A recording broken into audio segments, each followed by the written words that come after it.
Twelfth कि chapter 11 करने जा रहे हैं और ये है फॉरेन एक्सचेंज।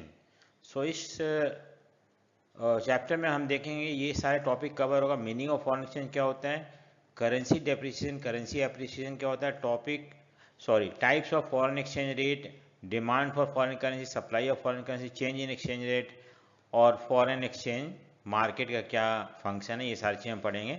सो सबसे पहला हमारा क्वेश्चन है कि what is foreign exchange. So कोई भी currency other than the domestic currency of a given country is known as foreign, foreign exchange बोलते हैं। तो यानी कि यूएस डॉलर फॉरेन एक्सचेंज है हमारे लिए, ब्रिटिश पाउंड फॉरेन एक्सचेंज है हमारे लिए।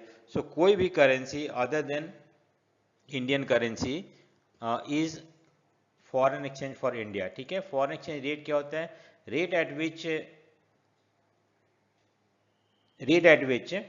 Currency one currency exchange for the other. जैसे मान लो कि हम अगर 80 रुपीज़ देते हैं तो हमें $1, अगर हम मान लो 80 रुपीज़ देते हैं, ठीक है, सो हमें कितना मिलता है, $1 मिलता है।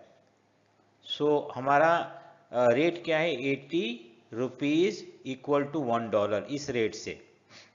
ठीक है, सो $1 का कीमत कितना है, रेट कितना है, $1 का जो है वो आपका है 80 rupees.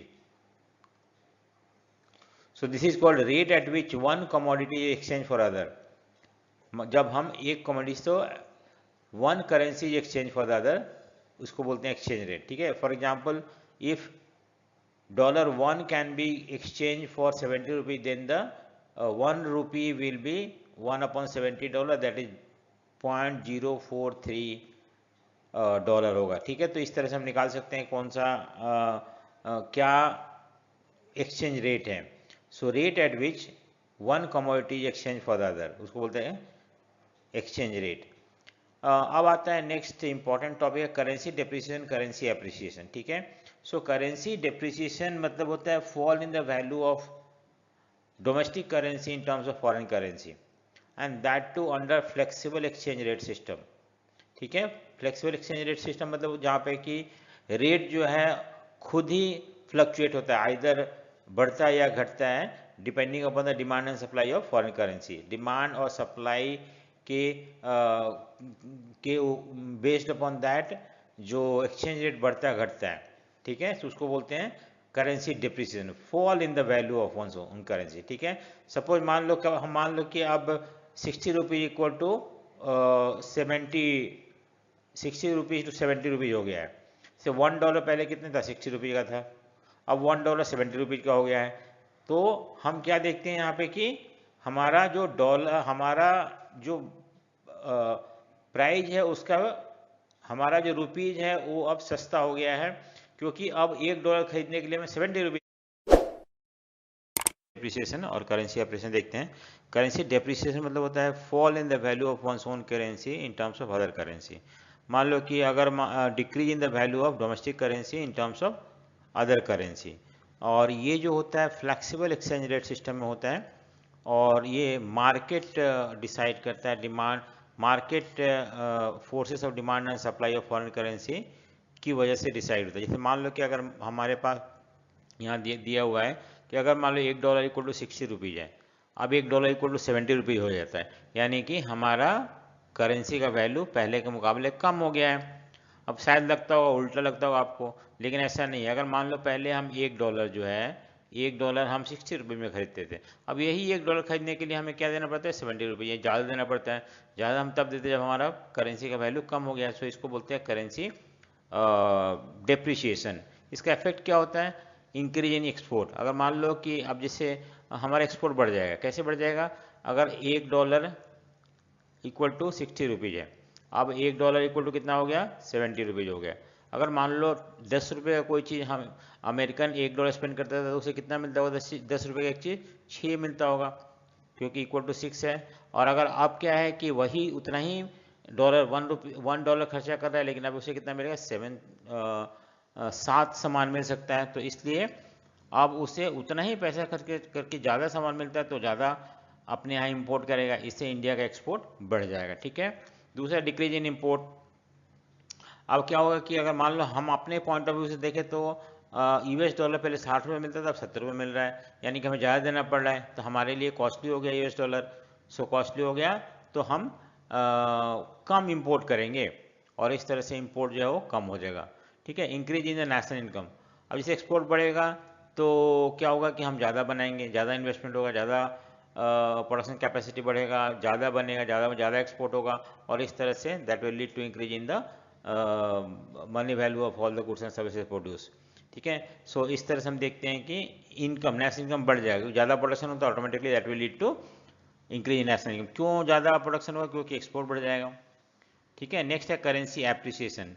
So currency appreciation refers to increase in the value of domestic currency in terms of foreign currency under fixed exchange rate system. क्या होता है कि जब हमारा करेंसी का वैल्यू जो है इन टर्म्स ऑफ फॉरेन करेंसी, मान लो कि increase in the value of one's own currency in terms of foreign currency. ठीक है, जब हम जैसे एग्जांपल ले लो, पहले क्या 70 रुपये का, पहले $1 70 रुपये का था, अब $1 60 रुपये मिल रहा है, यानी कि हम अब कम दे रहे हैं $1 खरीदने के लिए। हम यहाँ पे मान लेते हैं डॉलर जो है एक कोई कमोडिटी है, चीज़ है जो हम खरीदते हैं। तो पहले हम क्या 70 रुपये देते थे, अब हम सिर्फ 60 रुपये मिल रहा है, यानी कि हमारे लिए डॉलर सस्ता हो गया है, हमारा करेंसी का वैल्यू बढ़ गया है, and this is called currency appreciation. ठीक है, करेंसी एप्रिसिएशन। नेक्स्ट है हमारा डीवैल्यूएशन वर्सेस रीवैल्यूएशन। ठीक है, डीवैल्यूएशन क्या होता है? Refers to reduction in the price of domestic currency in terms of all foreign currency under fixed exchange rate system और बाय द गवर्नमेंट। मान लो डीवैल्यूएशन मतलब जब हमारा गवर्नमेंट यहाँ पे मार्केट फोर्स नहीं कर रहा है, हमारा गवर्नमेंट हमारे क्या कर रहा है कि अपने करेंसी का वैल्यू कम कर दे रहा है as compare to the currency of value of currency of other country. जब हमारा गवर्नमेंट हमारे करेंसी का वैल्यू कम कर देता है दूसरे कंट्री के करेंसी के वैल्यू के मुकाबले, then that is equal devaluation.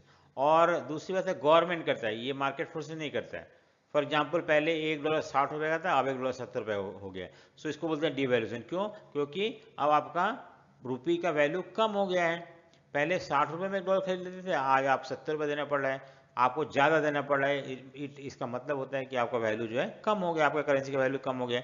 Effect क्या होगा? Export will increase. क्यों एक्सपोर्ट बढ़ेगा? जो हमने पहले समझाया था उसका उल्टा। मान लो कि एक अमेरिकन जो है, अमेरिकन $1 खर्चा कर 60 मिलता था, अब $1 खर्चा कर तो 70 मिल रहा है उसे। ठीक है, सो 70 मिल रहा है, यानी कि मान लो कि पहले $1 खर्चा करता था तो 6 सामान मिलता था 10 रुपये वाला, अब उसे 7 सामान मिल रहा है, तो ऑटोमेटिकली क्या करेगा? वो ज़्यादा मंगाएगा, तो ज़्यादा मंगाया तो एक्सपोर्ट इंक्रीज होगा। इम्पोर्ट विल डिक्रीज, क्योंकि अब हमारे लिए फॉरेन करेंसी महंगा हो गया, पहले 60 रुपये मिलता है 70 रुपये मिल रहा है, तो हम बाहर से कम इम्पोर्ट करेंगे। और दूसरी बात है नेशनल इनकम विल इंक्रीज। क्यों इंक्रीज करेंगे? क्योंकि जब एक्सपोर्ट बढ़ेगा तो प्रोडक्शन बढ़ेगा, प्रोडक्शन बढ़ेगा तो एम्प्लॉयमेंट बढ़ेगा, एम्प्लॉयमेंट बढ़ेगा तो इनकम बढ़ेगा, और इस तरह से नेशनल इनकम पहले के मुकाबले बढ़ जाएगा। ठीक है, अब आता है revaluation. Revaluation increase in the value of domestic currency bye the government. जब गवर्नमेंट अपने करेंसी का वैल्यू दूसरे कंट्री के मुकाबले, दूसरे कंट्री करेंसी के मुकाबले कम कर देता है, सॉरी इंक्रीज कर देता है, देन इट बिकम रीवैल्यूएशन। जैसे मान लो कि पहले $1 जो था इक्वल टू 60 रुपीज़ था, अब $1 जो है 50 रुपीज़ का हो गया। अब हमें तो इसको बोलते हैं increase in the value of one's own currency. 50 rupees, पहले 60 रुपये का $1 मिलता था, अब 50 रुपये का मिल रहा है, यानी कि आपका करेंसी का वैल्यू मजबूत हो गया है, बढ़ गया है, and that is why you have to pay less amount of money to buy $1। So effect क्या होगा? एक्सपोर्ट विल इंक्रीज डिक्रीज, क्योंकि अब इस सिचुएशन में क्या होगा कि एक्सपोर्ट कम हो जाएगा। क्यों कम होगा? मान लो कि पहले $1 इक्वल टू 60 रुपये था, अब $1 इक्वल टू 50 रुपये। पहले मान लो कि एक अमेरिकन $1 खर्चा करता था तो 10 रुपये वाला सामान 6 मिलता था उसे, अब वो $1 खर्चा करता है 10 में 5 मिल रहा है। ठीक है, यहाँ 6 मिल रहा है, तो अब उसको पहले के मुकाबले कम मिल रहा है तो कम मंगाएगा, इस तरह एक्सपोर्ट जो है कम हो जाएगा। इंपोर्ट विल इंक्रीज, अब हमारे लिए फॉरेन सामान जो है सस्ता हो जाएगा, सो विल स्टार्ट इंपोर्टिंग मोर, और नेशनल इनकम भी बढ़ना विल इंक्रीज, बढ़ना शुरू हो जाएगा। एक्सपोर्ट जब नेशनल इनकम विल डिक्रीज होगा, ठीक है, यहाँ पे इंक्रीज नहीं होगा, डिक्रीज होगा। ठीक है, सो अगर एक्सपोर्ट डिक्रीज होगा तो नेशनल इनकम भी डिक्रीज होगा। सो अब आता है next types of foreign exchange.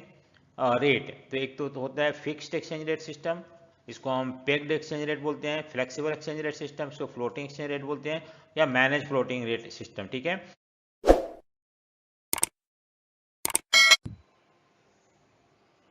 So fixed exchange rate system, इसमें क्या होता है कि rate system refers to system in which exchange rate of a currency is fix by government. So जब गवर्नमेंट करेंसी रेट को फिक्स कर देता है, मान लो अगर हम बोलते हैं 60 रुपीज़, 60 रुपीज़ इक्वल टू $1 है, ठीक है, 60 रुपीज़ जो है इक्वल टू $1, तो ये गवर्नमेंट ने फिक्स कर रखा है। और इससे क्या होता है कि स्टेबिलिटी बना रहता है फॉरेन ट्रेड में, क्योंकि पता है फॉरेन एक्सचेंज रेट फिक्स है तो कोई बढ़ने घटने का या फ्लक्चुएशन का कोई प्रोविजन नहीं है उसमें, और इसके लिए कैपिटल भी इजीली मूव करता है। अब सबसे इम्पोर्टेंट इसमें है, जिसके ऊपर अलग से क्वेश्चन आ सकता है कि क्या गवर्नमेंट कैसे ये एक्सचेंज रेट को मेंटेन करता है। ठीक है, टू अचीव स्टेबिलिटी तो government undertake two by foreign currency when the exchange rate become weaker. अब एक्सचेंज रेट बिकम वीकर मतलब क्या होता है, हम देखते हैं उसको। सबसे पहले कि एक्सचेंज रेट वीकर मतलब होता है, जैसे मान लो कि आप ये देखो यहाँ पे ये है हमारा demand of foreign currency, demand of foreign currency, supply of foreign currency है। और दूसरी बात है इसके अंदर कि ये जो है यहाँ पे इक्विलिब्रियम है, इक्विलिब्रियम मतलब जहाँ पे एक्सचेंज रेट फिक्स किया, that is 60 rupees equal to $1। अब क्या होता है, अगर मान लो कि जो एक्सचेंज रेट स्ट्रॉन्गर हो जा रहा है, स्ट्रॉन्गर मतलब R1 R2 चला जा रहा है, तो उस सिचुएशन में क्या होगा कि उस समय हमारा डिमांड कम है। सो जब डिमांड कम होता है, जब रेट बढ़ेगा तो डिमांड कम हो जाएगा, यहाँ से अब कम होकर ऊपर की तरफ आ गया, कम हो गया, तो डिमांड कम होने से अब उस समय गवर्नमेंट क्या करता है, सेल कर देता है फॉरेन एक्सचेंज, और सेल करेगा तो फिर दोबारा से ये इक्विलिब्रियम कंडीशन पे आ जाएगा, 60 रुपये इक्वल टू $1 आ जाएगा। और वही अगर मान लो कि डिमांड ज़्यादा है, यानी कि डिमांड ज़्यादा है, यानी कि रेट कम हो डिमांड ज़्यादा हो जाता है, तो उस समय गवर्नमेंट बाई करता है फॉरेन एक्सचेंज, और इस तरह से दोबारा से इसको वापस लेके इक्विलिब्रियम पे आता है। इस तरह से गवर्नमेंट को बहुत ज़्यादा मेंटेन करना पड़ता है फॉरेन एक्सचेंज, जिससे कि वो बाई एंड सेल कर सके in order to bring equilibrium, या वो फिक्स एक्सचेंज रेट सिस्टम पे लाने के लिए। ठीक है, सो यही है यहाँ पे। नेक्स्ट है कि under this system currency country keep value of its currency fixed in terms of external standard, that is it may be gold के होता है, गोल्ड या सिल्वर या अदर प्रेशियस मेटल या अदर कंट्रीज करेंसी किसी एक एक्सटर्नल स्टैंडर्ड से fix करके रखता है। ठीक है, when the value of domestic currency is tied with the another currency it is called known as pegging बोलते हैं इसको। और अगर मान लो यही हम गोल्ड से अपने करेंसी को व्हेन द फिक्स करते हैं, then it is called parity value. So याद रखना, पैरिटी वैल्यू ऑफ करेंसी और पेगिंग क्या होता है। पेगिंग मतलब हम दूसरे कंट्री करेंसी से अपने कंट्री का वैल्यू को फिक्स करते हैं तो उसको बोलते हैं पेगिंग, और जब गोल्ड के टर्म में फिक्स करते हैं तो that is called parity value. ठीक है, गोल्ड स्टैंडर्ड आपको जब जब हम अपने कंट्री करेंसी को गोल्ड से फिक्स मेंटेन करते हैं, fixing the price in the terms of gold, then that is called gold standard. जैसे कि 1 pound equal to 5 gram of gold, ये ब्रिटिश करेंसी को गोल्ड से फिक्स किया गया है, या $1 इक्वल टू 2 ग्राम गोल्ड ये है। तो जब हम अपने करेंसी के वैल्यू को गोल्ड के इक्विवेलेंट फिक्स करते हैं, कोई भी पर्टिकुलर अमाउंट ऑफ गोल्ड हो गया उससे, या तो हम that is called gold standard. ठीक है, और ब्रिटेन वुड जो था ये 44 से 1971 के बीच में स्टैंडर्ड चलता था। इसमें हम क्या करते थे कि under this system gold was replace by US, और अब जो है US डॉलर से हम फिक्स करते हैं, US डॉलर के बेसिस पे अपने कंट्री, जैसे मान लो कि हम बोलते हैं 80 रुपये इक्वल टू $1। तो यहाँ पे हम ब्रिटेन वुड कॉन्फ्रेंस हुआ था, उस कॉन्फ्रेंस में IMF वर्ल्ड बैंक स्टैब्लिश किया गया था, ट्विन इंस्टीट्यूशन फाइनेंशियल इंस्टीट्यूशन। और उसके बाद से हम देखते हैं कि गोल्ड स्टैंडर्ड जो था अब यूज़ नहीं होता है, बल्कि उसके जब US डॉलर आ गया, और हर कंट्री अपने करेंसी को US डॉलर से फिक्स करता है। और US डॉलर जो है फुल्ली कन्वर्टेबल है इन द गोल्ड, यानी कि अगर आप इतना डॉलर है तो आप उसको गोल्ड में इजीली कन्वर्ट कर सकते हो। सो इस तरह से अब US dollar has been internationally accepted currency हो गया है, और हर कंट्री अपने अपने करेंसी का वैल्यू US डॉलर से फिक्स करता है। ठीक है, सो मेरिट क्या है डीमेरिट फिक्स एक्सचेंज रेट का? एक तो स्टेबिलिटी इन एक्सचेंज रेट बराबर रहता है, उसमें कोई बढ़ता घटता नहीं है, और जिससे कि फॉरेन ट्रेड जो होता है प्रमोट होता है, हम इजीली हमें कोई डर नहीं रहता है कि करेंसी का वैल्यू कम हो जाएगा, ज़्यादा हो जाएगा। तो ये एक सपोर्ट करता है फॉरेन ट्रेड को। दूसरा है कि इंटरनेशनल इन्वेस्टमेंट, आपको पता है कि बाहर के कंट्री दूसरे कंट्री इन्वेस्ट करते हैं, लेकिन तब वो करेंगे जबकि आपका एक्सचेंज रेट फिक्स रहता है, और तो ज़्यादा चांसेस है फॉरेन इन्वेस्टमेंट आपके कंट्री में आने के लिए। तो ये भी एक बेनिफिट है। ये भी इसको भी ध्यान में रख के हम अपने कंट्री की करेंसी को फिक्स रखते हैं।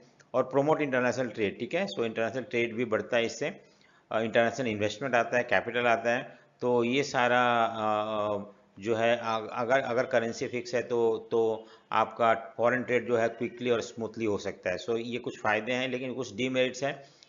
फिक्स एक्सचेंज रेट को मेंटेन करने के लिए गवर्नमेंट को बहुत ज़्यादा रिजर्व चाहिए, फॉरेन एक्सचेंज रिजर्व चाहिए, जो कि बाई और सेल करके उसको उस लेवल तक ला सके जहाँ पे कि जितना उन्होंने फिक्स कर रखा है। दूसरी बात, difficulty in fixing the exchange rate. So it is difficult to determine the level at which the exchange rate should be fixed.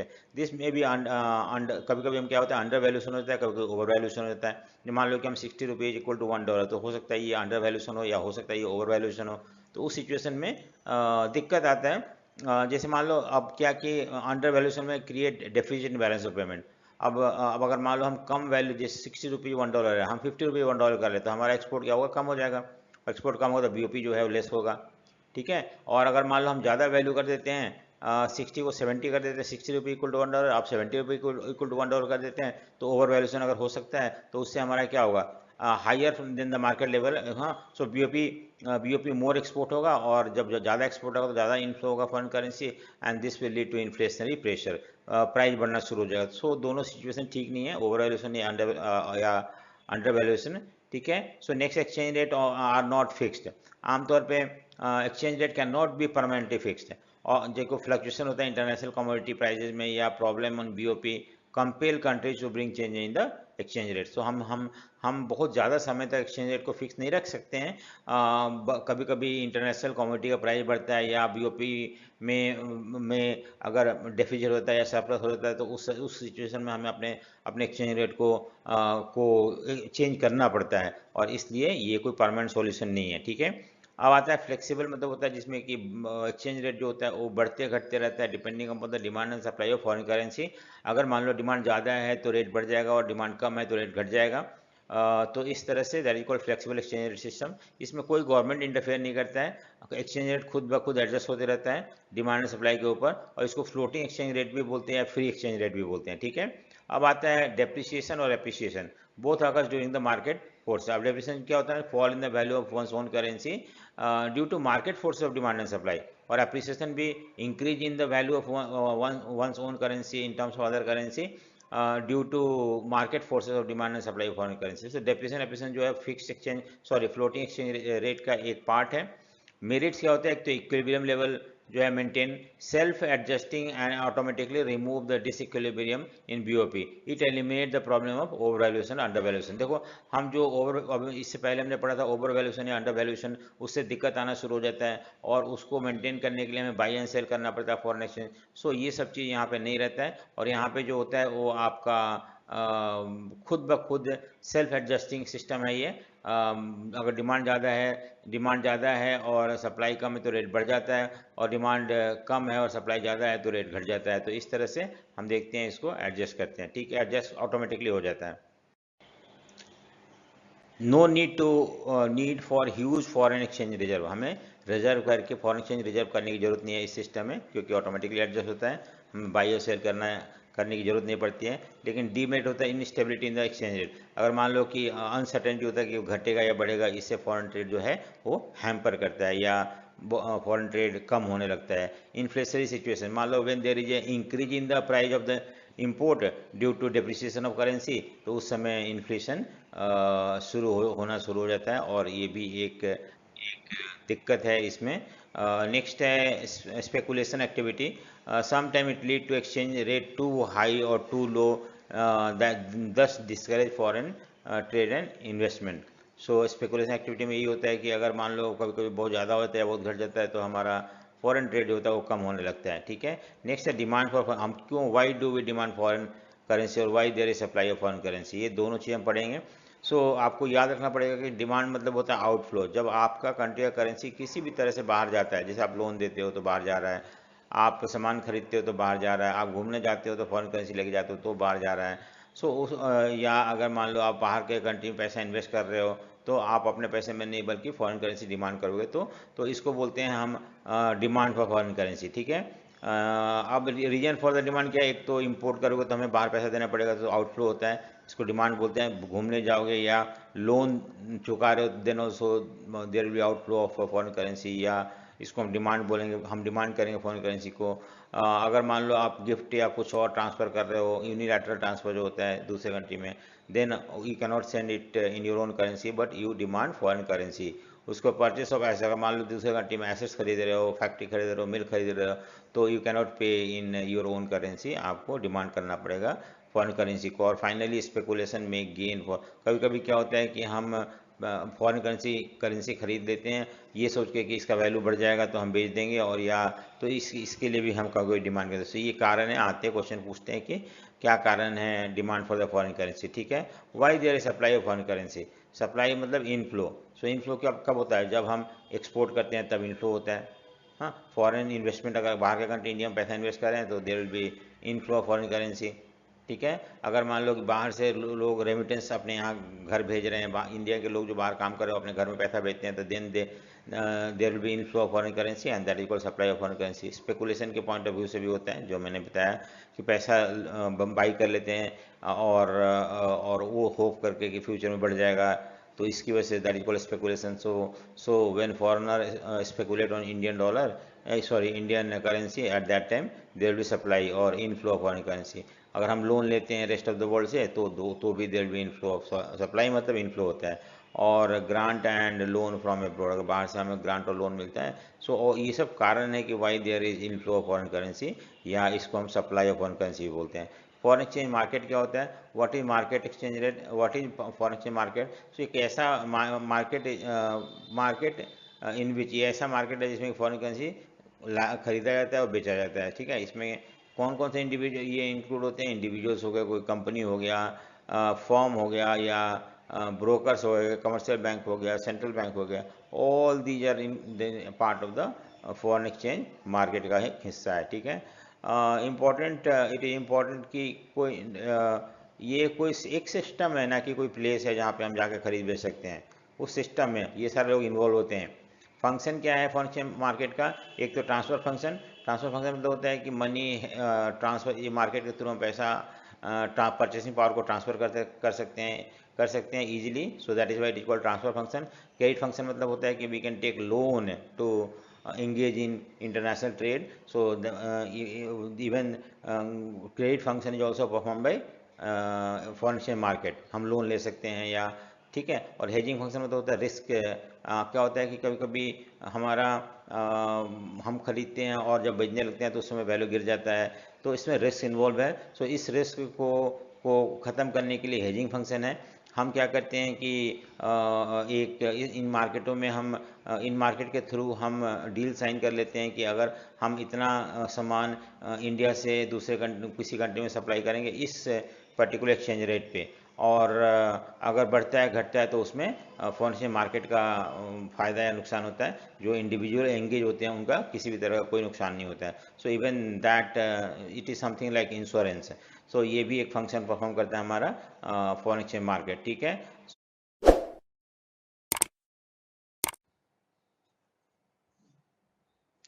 So next है what are the different kinds of foreign exchange market. तो एक spot market होता है, दूसरा forward market होता है। Spot market क्या होता है हम देखते हैं इसको, और फॉरवर्ड मार्केट क्या होता है।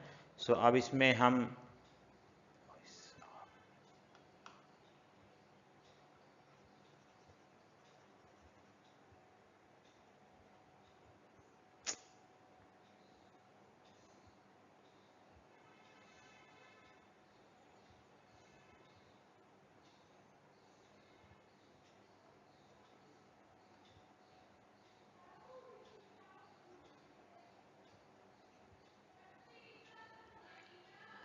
सो नेक्स्ट हम देखेंगे kinds of foreign exchange market.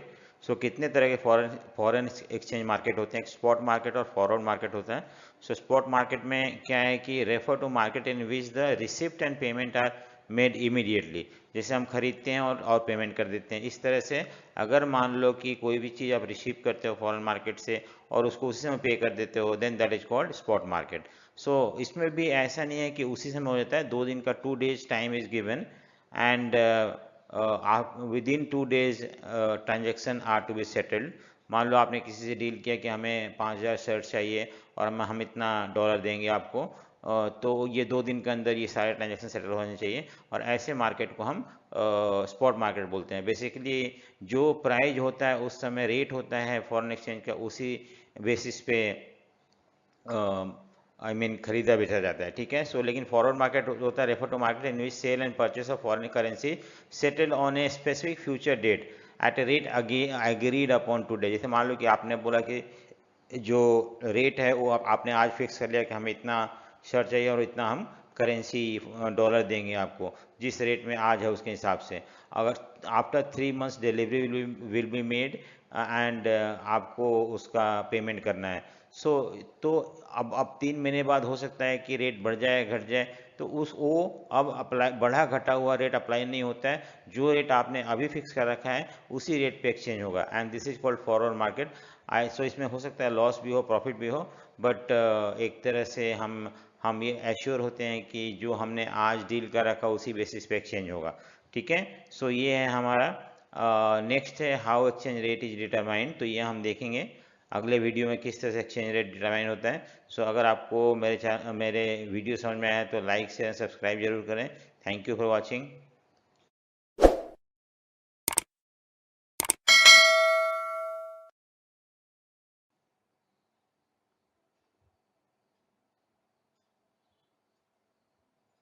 सो हमारे पास how exchange rate is determined, ये हमें देखना है यहाँ पे किस तरह से हम एक्सचेंज रेट को फिक्स करते हैं। सो यहाँ पे डिमांड हम देखते हैं, डिमांड कर्व फॉरेन एक्सचेंज और supply curve foreign exchange US dollar. अब यहाँ पे क्या है कि अगर मान लो हमारा फॉरेन एक्सचेंज रेट जो है डिटरमाइन हुआ है, जैसे कि R1 है और ये R1 है और ये R2 है, क्वांटिटी 2 है, ठीक है। ये demand and supply of foreign currency, और इस पे वाई एक्सिस पे रेट ऑफ फॉरेन एक्सचेंज है या price of dollar in terms of rupee.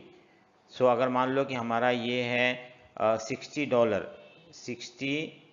60 equal to 160 rupees equal to $1 है सपोज ये। तो अगर मान लो कि रेट बढ़ जाता है तो डिमांड कम हो जाएगा। सो यहाँ पे there is direct inverse relationship between rate of foreign exchange and demand of foreign exchange.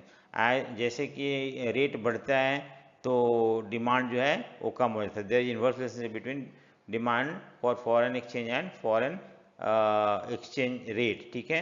अगर रेट बढ़ेगा तो डिमांड कम हो जाएगा, और अगर रेट घटेगा तो डिमांड बढ़ जाएगा। सो यहाँ पे अगर मान लो रेट जब बढ़ा है तो डिमांड कम हो गया है, सो हम क्या होते हैं उसी डिमांड कर पे नीचे की तरफ आ जाते हैं।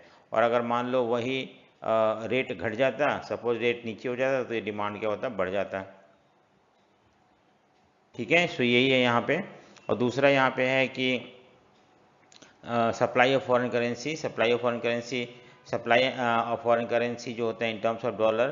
तो अगर मान लो रेट ये है तो हम डिमांड OD का D1 कर रहे हैं, अगर मान लो रेट बढ़ जाता है तो डिमांड ज़्यादा हो जाता है। तो इस तरह से ये पॉजिटिव स्लोप है। ये क्या शो करता है, there is direct relationship between rate of foreign exchange and supply of foreign exchange, ठीक है, सप्लाई ऑफ फॉरेन एक्सचेंज। अब आता है यहाँ पे कि